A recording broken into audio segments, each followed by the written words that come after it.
So the next step in the process is to prioritize these stakeholders. This is just one way to prioritize. And we're going to use a little system here. We are going to try to classify the stakeholders according to their level of power, legitimacy, and urgency. So we're going to use this Venn diagram, and where the circles intersect helps identify what kind of a stakeholder they are. So if they have power, if they have legitimacy and urgency, so they'd be right there in the center, all of the circles intersect there, then they would be considered a key stakeholder.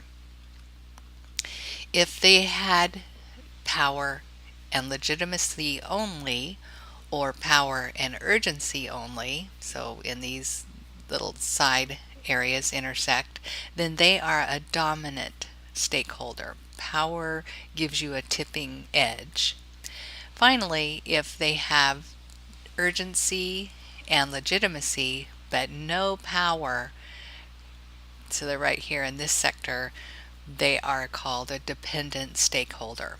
So let's look at our stakeholders and see where they land in the areas of key stakeholder, dominant stakeholder, and dependent stakeholder. Let's start with World Bank.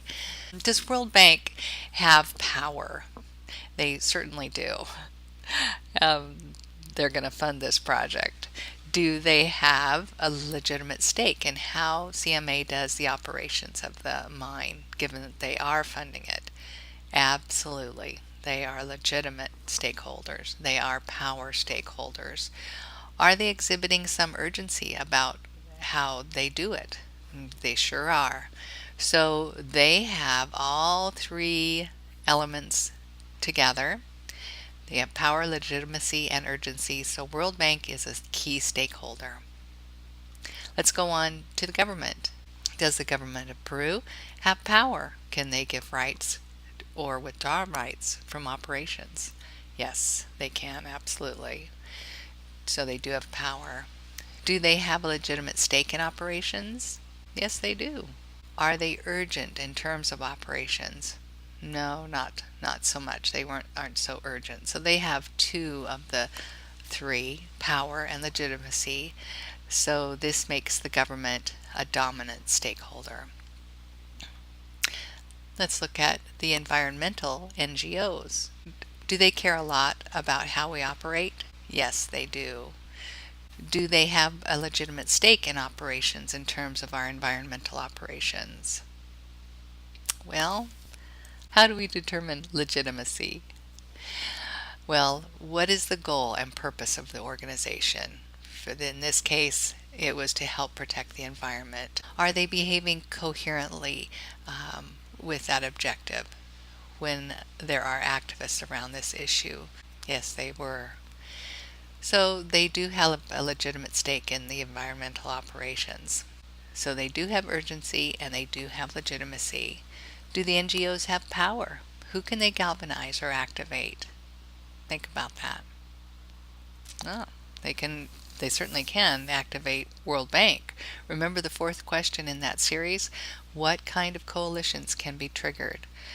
Does the coalition have power?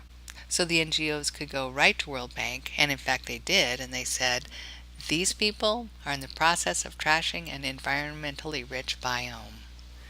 So because of the NGO's ability to develop that coalition, I would treat them as a key stakeholder because they have access to power.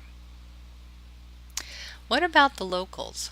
Do they have an urgent stake in these operations? They do. This is their home. It's very urgent. Do they have a legitimate stake?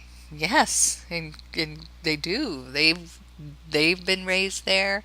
Their parents were raised there. Their grandparents, great-grandparents. This is their place. So they are urgent and they are legitimate. Do they have power? They are rather powerless. So minus power, this makes them a dependent stakeholder.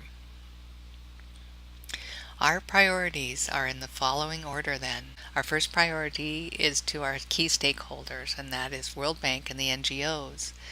Our next priority is to the dominant stakeholders, which is the government.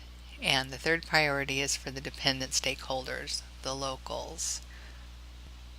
The government because they could get activated, and the locals because they might develop connections. So these are all important stakeholders. Again, hopefully, optimally, we could accommodate the needs of all. But if there are conflicts, then this is the order in which you would attend to your stakeholders. I just thought about another stakeholder. What about shareholders? Were there shareholders in this case? Yes, there were. What were their concerns? They want a return on the investment of their stock prices. They want to see those going up. Do shareholders have a legitimate stake in how an organization operates? Yes, they do. They've invested in it. Are they urgent? They might be. They want a good return quickly. Are they monitoring whether or not the company is taking care of local indigenous in the Andes? There are some activist shareholders that do, but for the most part, that's not the average investor's concern. Do they have power? Is there enough activation or power, or is there enough activism that they might form a coalition? Lacking that, there is some question about power. As a group, the shareholders may have power, but that's as a group. As individuals, power is lacking. So, with legitimacy and urgency, they are considered dependent stakeholders. What's the next step in this process? Well, we're going to be looking at the costs and the implications in the case.